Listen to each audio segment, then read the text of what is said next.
అన్ని కీళ్ల సంబంధిత సమస్యలకు రీజనార్థోస్పోర్ట్ హైదరాబాద్లో అధునాతనమైన సర్జరీ లేని వైద్యం. ఆ కుటుంబంలో రాజకీయం రచ్చపెట్టిందా? అంతకుముందు కలిసిమెలిసి ఉన్న అన్నదమ్ముల మధ్య అధికార చిచ్చు రగిలిందా?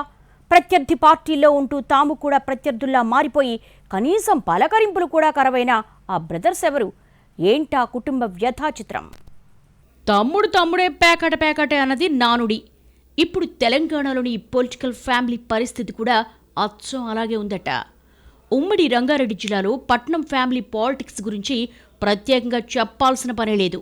ఎమ్మెల్సీ పట్నం మహేందర్ రెడ్డి, ఆయన సోదరుడు నరేందర్ రెడ్డికి సుదీర్ఘ రాజకీయ అనుభవం ఉంది.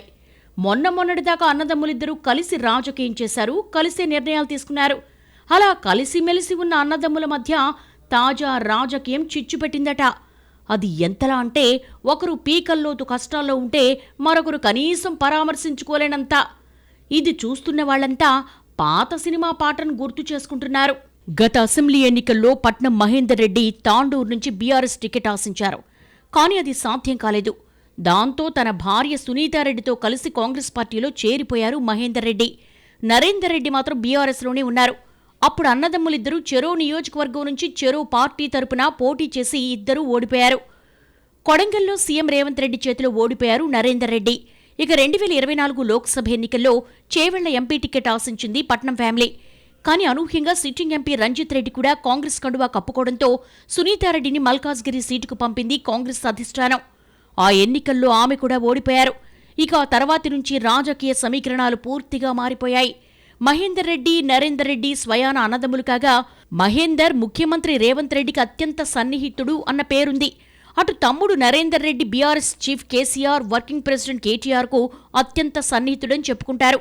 అంతవరకు ఓకే అనుకున్నా ఆ తర్వాత జరిగిన పరిణామాలే విస్తృత చర్చకు దారితీస్తున్నాయి. లగచర్ల భూ సమీకరణ ఎపిసోడ్లో కలెక్టర్ మీద దాడికి సూత్రధారంటూ పట్నం నరేందర్ రెడ్డిని అరెస్ట్ చేశారు. దానికి సంబంధించి 45 రోజులు జైల్లో ఉన్నారాయన. ఆ సమయంలో అన్నావదులను కనీసం ఎందుకు పరామర్శించలేదన్న చర్చ జరుగుతోంది రాజకీయ వర్గాల్లో. వాస్తవానికి అన్నదమ్ములిద్దరూ చెరో పార్టీలో ఉన్నారు. రెండు పార్టీల మధ్య తీవ్రస్థాయిలో వైరముంది. కానీ అయిన వాళ్లు కష్టాల్లో ఉన్నప్పుడు పార్టీల్ని పక్కన పెట్టి మద్దతివ్వడం సహజం. అందున అంతకు ముందు వరకు కలిసి నిర్ణయాలు తీసుకున్న అన్నదమ్ములు ఒక్కసారిగా అంత శత్రువుల్లా ఎందుకు మారినట్టు అని చర్చించేసుకుంటున్నాయి రాజకీయ వర్గాలు. నరేందర్ రెడ్డి అరెస్టుకు సంబంధించి మీడియా ప్రశ్నించినా చట్టం తన పని తాను చేసుకుపోతుందంటూ అప్పట్లో పొడిపొడిగా సమాధానం చెప్పేసి వెళ్లిపోయాడు మహేందర్ రెడ్డి. కనీసం తమ్ముణ్ణి అరెస్టు చేయకుండా మహేందర్ రెడ్డి ఒత్తిడి తేలేకపోయారా? తర్వాతైనా 45 రోజులు జైల్లో ఉన్నప్పుడు కనీసం ఎందుకు ఓదార్చలేకపోయారన్న చర్చ జరుగుతోంది ఉమ్మడి రంగారెడ్డి జిల్లాలో. ఆ టైంలో కుటుంబ సభ్యులు, బంధువులంతా నరేందర్ రెడ్డిని పరామర్శించినా అధికార పార్టీలో ఉన్న అన్నావదనులు మాత్రం వరుసకైనా ఎందుకు పలకరించలేదో అర్థం కావడం లేదంటున్నారు పరిశీలకులు. ఇటీవల పట్నం ఫ్యామిలీకి సంబంధించిన ఓ కార్యక్రమంలో అన్నదమ్ముల కుటుంబాలు కలుసుకున్నాయట.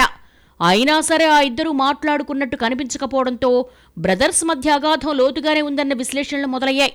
ఇదంతా చూస్తూ రాజకీయం బాబు, రాజకీయం ఎలాంటి బంధాలనైనా మార్చేస్తుందని నిట్టూర్చేస్తున్నారట పట్నం కుటుంబ బంధువులు.